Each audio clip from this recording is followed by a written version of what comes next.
So let's talk about marketing first. I mean, I can go on forever about marketing. I think that there are a million angles. A lot of people don't understand that advertising and marketing are two different things. Marketing is about getting the product out and the information out. Advertising generally is about buying a space for time on the radio and/or magazine ad.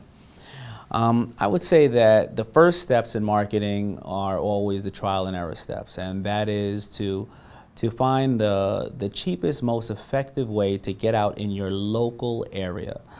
Let's talk about fashion. Are there local fashion shows that you can provide product to and get, a feel for if people like the product?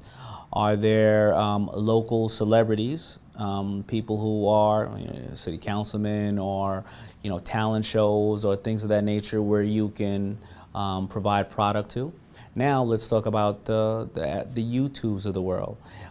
There are everyday stars being created with 1 million, 2 million, 10 million views. There are videos that you can film with your iPhone or Android or whatever the case is that you can kind of make that homegrown commercial with your product. And you know what? You can fail 10 times because at this point nobody knows you. But as you create it and you start to see 10 views here, 100 views here, boom, 1 million views here, that's not expensive marketing. And these are the ways that you get to, again, start to create the DNA of your brand and see what works and not. You're going to have a lot of trial and errors when it comes to marketing. I still do till today.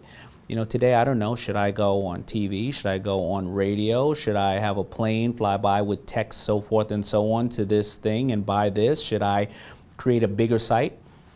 Now, here's the good thing about Shopify. The good thing about Shopify is the fact that you have to understand one thing. When people do see your brand or hear your brand, what do? They do this. Now, I've learned the hard way. One of my brands, we were so busy trying to get product out in the e-commerce world that before there was a Shopify, we basically shot the pictures of the product and just did e-commerce because we're thinking we're supplying to people who want to buy the product and all they want to see is these flat pictures and the site. But we didn't know that was actually counterproductive because some people who are not looking to buy the product are just Googling the name. And when they Google the name and they come on and they see basically a bare bones site that maybe doesn't fit to the standards of all the beautiful sites they see, all the great marketing I did to express that it was a certain luxury brand the wind was just taken out of it because I had poor representation. And I learned that the hard way. So you look at things like a Shopify that's fairly easy. It takes the job and the hard work out of you having to be this great e-commerce web developer out, and those are simple ways to market. Before you do any public marketing, it's always going to be a Shopify, your packaging, the things that are really about the product first. And so those are my tips for marketing. And then as you see you're successful in these areas, you can grow.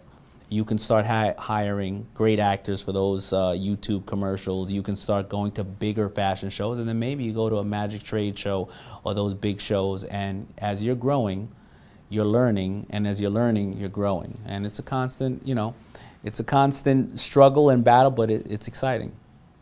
So the first magic show that I went to, my partners and I, we didn't have any money to get out to the show. So my mother worked at American Airlines, so we got a bunch of buddy passes. And the show was being held at the convention center, as it always is. We didn't have enough money to be in the convention center, so we had to stay about 5 miles away in the Mirage Hotel.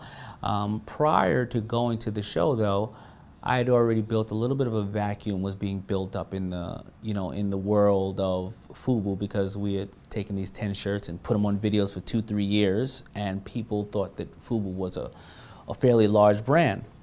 I remember taking a picture of LL, who was a friend of mine, and I sent that picture to every single store that I could find in Right On Magazine, Word Up Magazine, newspapers, and every store that was selling Nike or sportswear or anything of that nature. And I sent the picture to all the stores and said, we will be at the magic show, and we will be at this hotel. When I got to the magic show, I walked around the show also and handed out a copy of that picture and that flyer. And believe it or not, I had done so much of that grassroots marketing that people came over to that Mirage Hotel. They came over to that little room that we had, and I wrote $300,000 in orders. And that was, back around 95, 96. I never saw that much money in my life.